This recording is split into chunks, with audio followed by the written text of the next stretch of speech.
کہ یہ جو آپ نے کمپلیٹ کیا Peshawar cardiac institute, heart disease اور کینسر، ان سب سے زیادہ دنیا میں جو لوگوں کی وفات ہوتی ہے وہ ان دو بیماریوں سے ہوتی ہے، اور پشاور اور جو کیپٹل پختونخوا کا، اگر ادھر ابھی تک کارڈیک انسٹیٹیوٹ نہیں تھی تو یہ سارے علاقے کے لیے بہت بڑا ظلم تھا، کیونکہ جب ہارٹ کے مریضوں کے لیے کوئی جانے کی جگہ نہیں تھی، اور جو بدقسمتی سے جو لیڈی ریڈنگ ہاسپٹل میں جو اس کا جو اندر جو کارڈیک انسٹیٹیوٹ تھی، اس کا بہت بدقسمتی سے اس کے جو ریزلٹس تھے وہ بہت برے تھے، جو ان کو ایونچولی بند کرنی پڑی، بڑی ہائی مورٹیلٹی ریٹ تھی۔ تو اس لیے ایک اسپیشلائز کارڈیک انسٹیٹیوٹ کی بڑی ضرورت تھی، اور یہ بڑی دیر سے پلان بنا ہوا تھا، لیکن میں اس لیے آپ کو آج خراج تحسین پیش کرتا ہوں کہ ایک مشکل وقت میں، جب ہم سارے پاکستان میں ایک کمی تھی، فنڈز کی کمی تھی، ہمارے پاس ریسورسز نہیں تھی، اور اتنی زیادہ جگہ سے ڈیمانڈز تھی ریسورسز کے اوپر، ایک بجٹ کے اندر ہر قسم کی ڈیمانڈز تھی، اس میں آپ نے، اور وہ کووڈ کے دوران وہ فنڈز ڈھونڈے اور اس کو کمپلیٹ کیا۔ میں اس لیے آپ کو مبارک دیتا ہوں کیونکہ یہ ہاسپٹلز جب ڈیلے ہوتے جاتے ہیں ان کے کاسٹ بڑھتے جاتے ہیں، اور جتنے کاسٹ بڑھتے جاتے ہیں وہ انفیزیبل ہو جاتے ہیں۔ تو اس لیے یہ آپ نے جو کمپلیٹ کیا، اور یہ آج جو میں نے اندر سے دیکھا ہے کوالٹی انسٹیٹیوشن آپ نے بنائی ہے، یہ سارے صوبے کے لیے، اور میں تو جو فیسلٹیز دیکھ رہا ہوں مجھے تو لگتا ہے کہ افغانستان سے بھی آپ کو یہاں مریض آئیں گے آپ کے یہاں علاج کروانے کے لیے، کیونکہ اس طرح کی کوئی فیسلٹیز سارے علاقے میں نہیں ہیں۔ جس طرح شوکت خانم جو 2016 میں ہم نے یہاں پشاور میں اس کی انوگریشن کی تھی، تو ادھر سے افغانستان سے بھی مریض آتے ہیں، تو سارے علاقے کو سرو کرتا ہے، اس لیے یہ بھی ایک بہت بڑی نعمت ہے سارے علاقے کے لیے ہوگی۔ اس کے ساتھ ساتھ میں جو سب سے زیادہ آپ کو خراج تحسین پیش کرتا ہوں، وہ جو آپ نے فیصلہ کیا کہ سارے پختونخوا کے شہریوں کے لیے آپ ہیلتھ انشورنس پرووائڈ کریں گے، اس سے بڑی نعمت کسی قوم کے لیے نہیں ہو سکتی، اور خاص طور پہ جو ایک ملک کا غریب طبقہ ہے۔ ایک غریب گھرانے میں جب بیماری ہوتی ہے تو ان کا سارا بجٹ تباہ ہو جاتا ہے، اور وہ ساری ریسرچ شو کرتی ہے کہ جب ایک غریب گھرانے میں ایک بیماری ہوتی ہے تو وہ سارا گھرانہ غربت کی لکیر سے نیچے چلا جاتا ہے، اور یہ آج تک ہماری گورنمنٹس نے اس کے اوپر سوچا نہیں۔ ایک ملک میں بدقسمتی سے جو ایلیٹ کے لوگ ہیں اور گورنمنٹ کے منسٹرز اور پرائم منسٹرز، وہ علاج کروانے کے لیے ملک سے باہر چلے جاتے ہیں، کبھی یہ نہیں سوچتے کہ عام آدمی کے لیے اگر اس کو مشکل وقت گھر میں آئے اور بیماری ہو تو وہ کیا کرے گا۔ تو یہ جو آپ نے کیا ہے، ہمیں لوگ بار بار کہتے ہیں کہ جی کدھر ہے مدینہ کی ریاست، یہ ہے آپ کا قدم مدینہ کی ریاست کی طرف۔ مدینہ کی ریاست پہ کیا ہوا تھا کہ دنیا کی تاریخ میں پہلی دفعہ ایک ریاست نے اپنے کمزور طبقے کی ذمہ داری لی تھی، اور انہوں نے صرف اپنا مائنڈ سیٹ چینج کیا تھا، باقی تو اللہ کرتا ہے۔ جو دنیا کی پہلی فلاحی ریاست تھی وہ نبی صلی اللہ علیہ وسلم نے بنائی تھی، اور ان کے پاس بھی کوئی ریسورسز نہیں تھے۔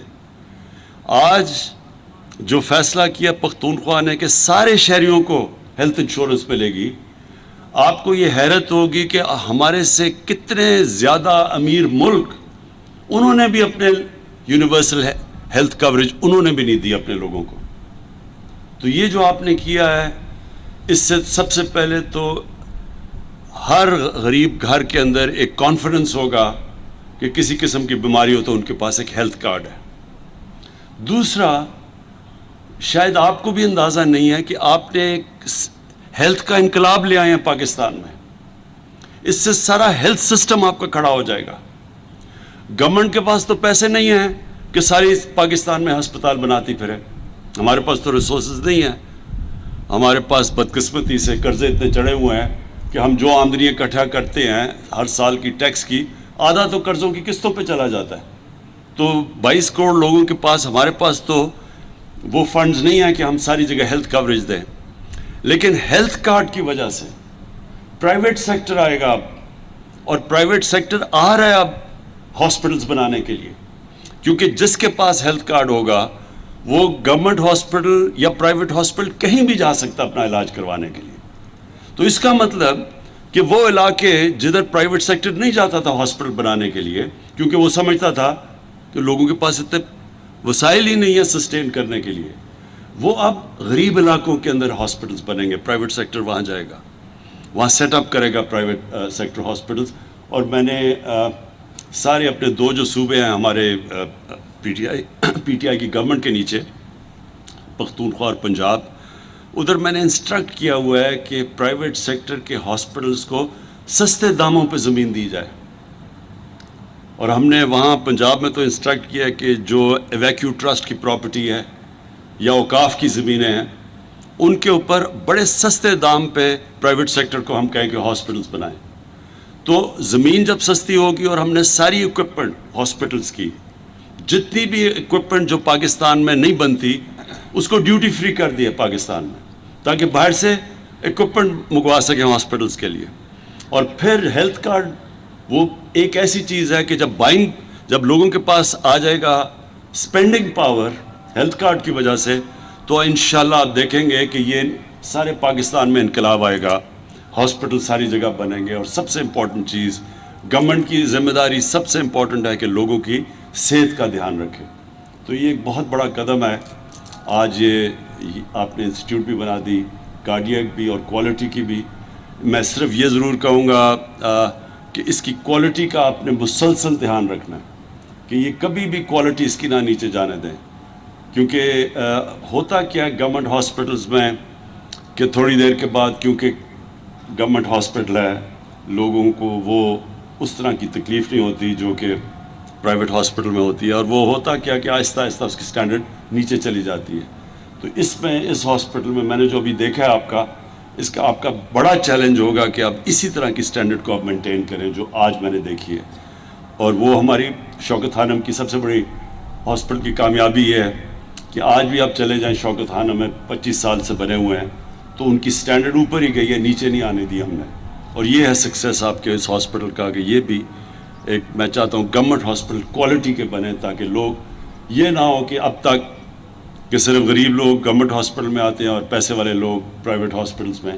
میں یہ چاہتا ہوں کہ گورنمنٹ ہاسپٹلز کی اب وہ سٹینڈرڈ ہو جو کہ مقابلہ کر سکے پرائیویٹ ہاسپٹل کو. اور اس میں آخری چیز کہنا چاہتا ہوں کہ ایک میں دیکھ رہا ہوں کہ پیمز جو اسلام آباد میں ہاسپٹل ہے، وہاں آج کل لوگ سٹرائک کر رہے ہیں کہ جی ہم ہاسپٹل ریفارمز کے اگینسٹ ہیں.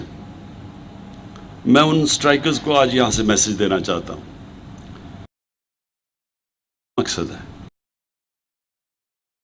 ایک مقصد ہے کہ گورنمنٹ ہاسپٹلز بھی ویسے چلیں جیسے پرائیویٹ ہاسپٹل چلتے ہیں. وہ کیسے چلتے ہیں پرائیویٹ ہاسپٹل؟ سزا اور جزا ہوتی ہے، اس لیے پرائیویٹ ہاسپٹل کامیاب ہوتا ہے. جس بھی ادارے کے اندر سزا اور جزا نہیں ہوگی وہ کبھی بھی کامیاب نہیں ہوگا. مقصد صرف ہاسپٹل ریفارمز کا یہ ہے کہ ایک بورڈ بنے جو اس کو ایک پرائیویٹ ہاسپٹل کی طرح چلائے. پرائیویٹ ہاسپٹل کی طرح چلانے کا مطلب پرائیویٹائزیشن نہیں ہے. اس کا مطلب کہ اس کو اسی طرح وہی مینجمنٹ سسٹم ہو جو کہ ایک پرائیویٹ ہاسپٹل میں ہے، تاکہ لوگوں کو اچھی ٹریٹمنٹ ملے. صرف اس کا معیار اوپر کرنے کے لیے بنایا ہے. اور پھر وہ جو ڈاکٹر محنت کرتا ہے، جو کام کرتا ہے، جس کی کوالٹی اچھی ہے، کیا اس کو وہی تنخواہ ملنی چاہیے جو کہ کام ہی نہیں کرتا یا جس کی کوالٹی نہیں ہے اچھی؟ یہ بھی ظلم ہے کہ وہ جو محنت کون کرے گا جب آپ فرق ہی نہیں کریں گے ڈاکٹرز کی پرفارمنس کے اندر اور نرسز کی پرفارمنس میں. تو پرائیویٹ ہاسپٹل اس لیے کامیاب ہوتے ہیں کہ وہاں سزا اور جزا، جو محنت کرتا ہے وہ اوپر آ جاتا ہے، اس کو اچھی سیلری ملتی ہے. جو نہیں کرتا اس کو وارننگ ملتی ہے اور پھر نکال دیتے ہیں. اس لیے چلتا ہے پرائیویٹ ہاسپٹل. گورنمنٹ ہاسپٹل میں جب سزا اور جزا کا نظام ختم ہوا تو ہمارے سامنے ہم سب میں گورنمنٹ ہاسپٹل میں پیدا ہوا تھا، ہم سارے بچپن میں گورنمنٹ ہاسپٹلز میں جاتے تھے. ہمارے سامنے گورنمنٹ ہاسپٹل ڈی جنریٹ کیے، ڈیٹیریٹ کیے، نیچے آئے کیونکہ سزا اور جزا کا قانون ختم ہو گیا. تو ہمارا کوئی مقصد نہ پرائیویٹائزیشن کا ہے، ہمارا مقصد یہ ہے کہ غریب لوگوں کو بھی بہترین علاج ملے گورنمنٹ ہاسپٹلس میں. یہ مقصد ہے صرف ہاسپٹل ریفارمز کا، کہ اس کی مینجمنٹ سسٹم ٹھیک کیا جائے. میں آخر میں پھر سے مبارک دیتا ہوں. مجھے آج بڑی خوشی ہوئی. خوشی وہ ہوتی ہے جب ہم وہ اداروں کو دیکھتے ہیں جو کہ عوام کے لیے، عوام کی بہتری کے لیے بنتے ہیں، اور خاص طور پہ جو لوگ غریب ہیں، تکلیف میں ہیں، وہ ایک ایسے ادارے میں آ سکیں کہ ان کو فکر نہ ہو، اگر ان کے پاس پیسہ نہیں تو ان کو فکر نہ ہو، ان کو کوالٹی ٹریٹمنٹ ملے. تو میں آپ کو مبارک دیتا ہوں. شکریہ.